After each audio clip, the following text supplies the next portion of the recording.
175 जागा येतील असं अजित पवार म्हणतायत आणि बारामतीत काय रिझल्ट असतात? माझ्या मते त्यांनी खरं सांगायचं जे 270 280 सांगायला पाहिजेत. असं 150 सांगणं चुकीचं आहे. किती 170 नाही 170 येतील जागा. अजित पवारांच्या सांगता सभेमध्ये आशाताई पवार उपस्थित होत्या. त्यांनी एक पत्र सुद्धा त्या ठिकाणी वाचून दाखवलं, ज्यामध्ये अजित पवारांवरती अन्याय झालाय, त्यांनी खूप सहन केलं असं त्या पत्रात. असं माहिती अन्याय काय झाला म्हणजे उपमुख्यमंत्री ते आहेत, सत्ता त्यांच्या हातात आहे. ही चौथ्यांदा उपमुख्यमंत्री झाली.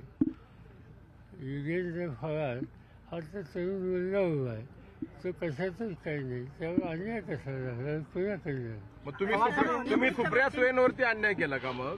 कशासाठी? कारण त्यांना तुम्ही पद दिले नाही, त्यांना तुम्ही मुख्यमंत्री बनवलं नाही, त्यांना तुम्ही म्हणजे रेवंत रेड्डी सुद्धा पुण्यामध्ये काल बोलताना असं म्हटलं की शरद पवारांनी सुप्रिया सुळेंना कधीच मंत्रीपद दिलं नाही, जे अजित पवारांना कायम दिलं.